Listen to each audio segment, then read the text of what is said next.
Oke, jadi mari kita coba bahas lagi mengenai serialnya dari Oshinoko. Dan kali ini itu sendiri mengenai penjelasan dari beberapa hal menarik di 3 chapter terakhir dari serialnya. Dan langsung aja lah, mari kita coba bahas.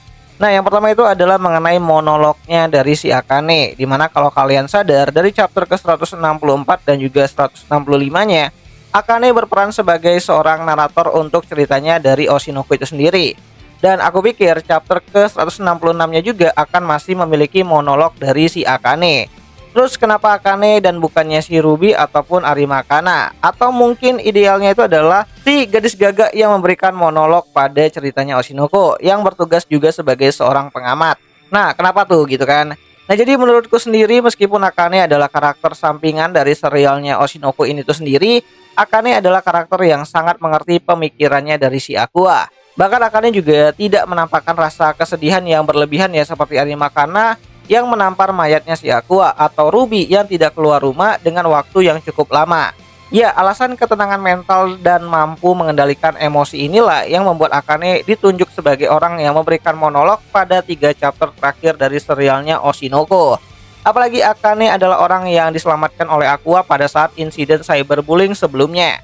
Jadi Akane adalah orang yang sangat cocok untuk memberikan monolog pada akhir ceritanya Oshinoko itu sendiri. Nah, jadi apakah kalian setuju kalau Akane adalah best girls pada serialnya Oshinoko? Coba kalian tulis di kolom komentar, siapa tahu menarik. Terus mengenai filmnya Aqua yang akhirnya rilis ya, adalah bentuk dari kasih sayangnya si Aqua kepada si Ruby.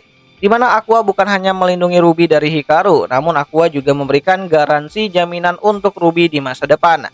Dimana kalau kalian ingat di awal-awal episode kedua dari adaptasi animenya itu sendiri, Aqua pernah bilang kalau karir seorang idol itu beneran sangat singkat banget dengan gaji yang tidak lumayan besar. Terlebih lagi, Aqua dan Ruby juga pernah merasakan kesulitan finansial saat hidup bersama dengan Ai. Jadi dengan suksesnya film Aqua tentu saja menghasilkan banyak uang dan juga royalti untuk si Ruby itu sendiri. Dimana meskipun Ruby sudah tidak keluar rumah dalam waktu yang cukup lama, Ruby masih memiliki banyak tabungan dari hasil penjualan film tersebut. Ya, jadi mungkin ini adalah maksud dari Aqua yang bertujuan untuk melindungi Ruby, baik dari Hikaru maupun nasib buruk di masa depan. Ya, setidaknya Ruby masih bisa bertahan hidup dengan uang yang dihasilkan dari filmnya si Aqua. Dimana kita tahu sendirilah kalau filmnya itu sendiri tuh bisa sukses setelah berita kematiannya si Aqua itu tersebar luas. Dan hal menarik ketiga mengenai Mama Miyako yang memotong rambutnya menjadi lebih pendek daripada yang sebelumnya.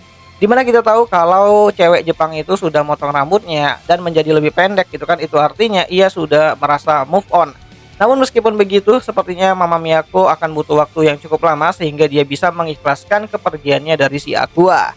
Nah, jadi kurang lebih seperti itulah maksud dari peristiwa-peristiwa penting pada 3 chapter terakhir pada serialnya Oshinoko, yang ceritanya itu sendiri akan selesai pada chapter ke-166 atau pada adaptasi untuk volume ke-16-nya.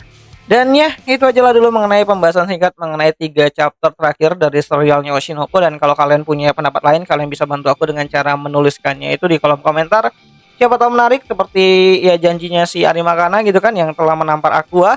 Kalau Aqua itu berani melanggar janjinya dan mati konyol gitu kan, kayak melawan si Hikaru sebelumnya. Dan ya, akhir kata itu aja lah dulu mengenai video singkat kali ini. Dan jika ada yang salah, aku minta maaf. Dan sampai jumpa di pembahasan anime lainnya. Jani.